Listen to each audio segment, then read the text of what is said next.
Hi internet people. So this week on Stitchers, it was aliens. Okay, so admittedly aliens weren't the killers, but if aliens were the killers, Stitcher would have taken a very X-Files style turn, which did come up during the show. So a man named Fred is dead, and he's found in a field, and he's in this like awkward like position, and when they bring the body in, they go into his memories, and all the memories that are triggering hotspots are all like 30 years old, and he worked for the Air Force. There are a lot of Top Gun references. A lot happened. Cameron calls Kirsten Goose at one point. But most of the memories are 30 years old, and they involve Fred, his friend Rudy, and a woman named Peggy. They all work at the Air Force Base, and Rudy, in some of the memories, is completely catatonic. Or at least he's had a mental breakdown, so he's not really responsive. He was flying a plane and insisted that he saw something in the air, and then later in the memories, Fred says we need to show him the truth about aliens and UFOs, and then there's an alien attack. And so Rudy went on to become this like really well-known ufologist. I think it's how you say it, ufologist.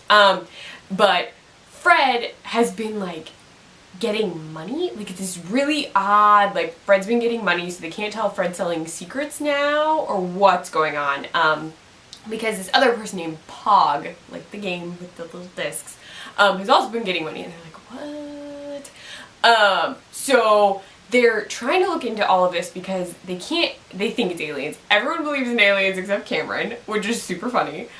So Cameron and Kirsten wind up going to the Air Force Base, and they go to where they saw the alien in Kirsten's 30-year-old vision, and it's not there, but they see a UFO. It's not really a UFO, according to the head guy, who says it's a decommissioned like plane. They couldn't get off the ground. If it was a UFO, they'd be in serious crap. But when she tries to talk to him about Peggy and all that, he's like, no, you have to leave. That's classified. So they leave. Fisher and Camille are together working on some stuff. It's actually interesting because the two of them are both working through some of their own relationship stuff. According to Camille, she and Amanda are completely broken up, which sucks because Amanda got introduced for what, like 3 episodes, and now it's over? Like, it sucks. I thought it would last at least the rest of the season. I was hoping for a more long-term sort of setup. Fisher is also dealing with the fact that his wife Stephanie, they've just gotten back together. She got her job in DC, and he's trying to, he's seeing if he can transfer to move with her, but she's definitely leaving. Like, she's going. They go to meet this Pog guy and ask him about the money. Turns out he owns this really, really creepy kind of diner that's violating at least 4 health codes. And then when they ask him about it, he's like, no, the money was actually for my sister Peg and Pog, really.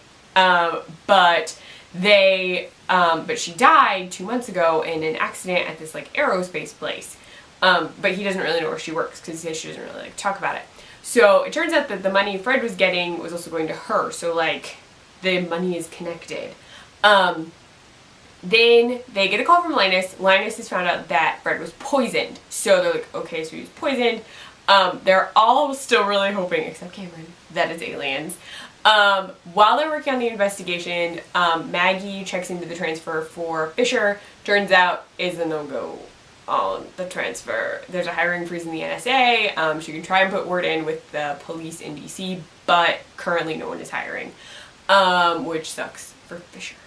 While that's going on, Cameron finds a file about Stinger and Ivy and decides to tell Kirsten.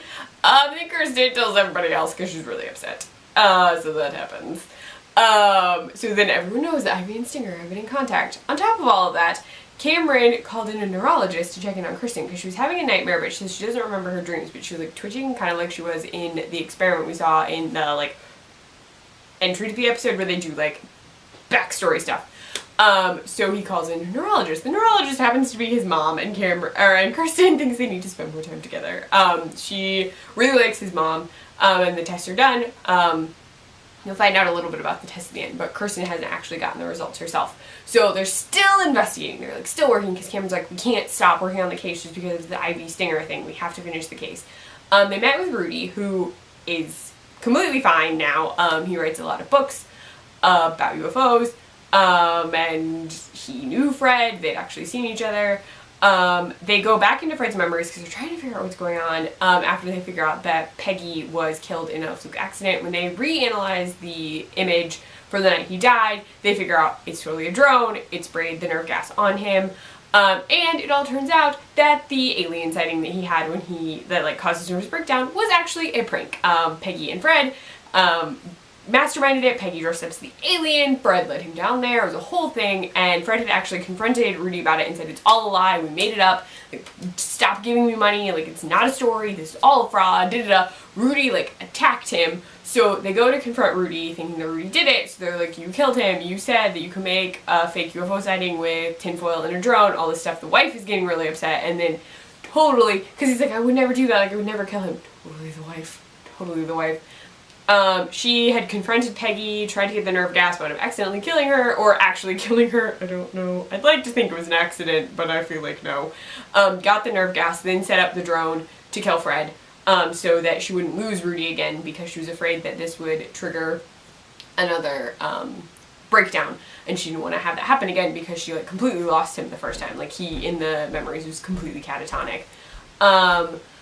So Fisher, at the end of the episode, there's a lot of relationship stuff at the end. What happens is Fisher goes to talk to Stephanie. I've said a lot in this one. You see. Fisher goes to talk to Stephanie. She's actually already packing their stuff, and he tells her there's no transfers. She goes, you can find something else when you get down there, and he says no, like, he wants to keep his job. Then she accuses him of choosing job over her, and then he accuses her of choosing job over their relationship again. So it's too, I don't know what's gonna happen. Because I feel like Fisher won't leave. They can't have Fisher leave. He's too crucial to the plot. Like, he's one of the main core, so I don't think they'd get rid of Fisher. But I could see them getting rid of Stephanie. So that's going on. Cameron winds up meeting with his mom because Kirsten made him think they were going out to dinner. He's actually going to go out to dinner with his mom, who mentions Kirsten's test results, because they're just talking about how she sort of used that to tell Kirsten, like, oh, they're not ready yet, which set up this whole, you're going to go hang out with your son because you two need to have a relationship.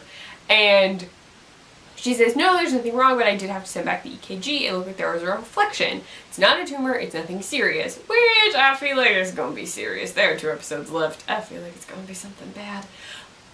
Not a tumor, but bad. Just something weird. So they go out to dinner, and then Kirsten and Linus have their own recon mission going on. They actually pretended they both still had work, and they broke in. They used Ivy's spare key. Got into her house. Linus is checking her laptop for anything that has to do with Stinger, and Kirsten is looking through all of her stuff. Kirsten finds a ton of stuff from when Ivy was with Stinger, and then Linus finds very, very not good computer things. He actually finds a program that has baby Cameron in it from the memory thing where Kirsten got stuck and almost died. So that's great. She trusted Ivy, and Ivy may have been the one who tried to kill her. So that's good. Not. So all of that was the end of this episode, and then the next episode, see, I've said so many times, I'm sorry. The next episode preview, Camille winds up turning into a hitman.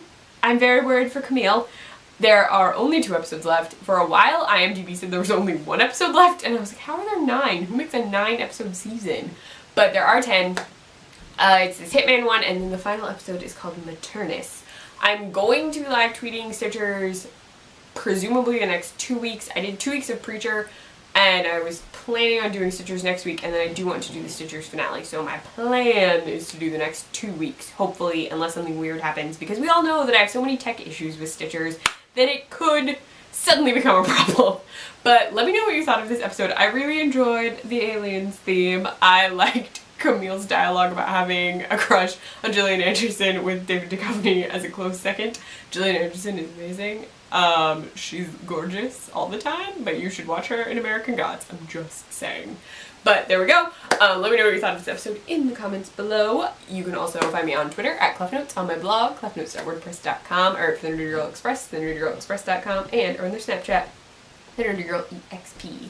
Bye, internet people.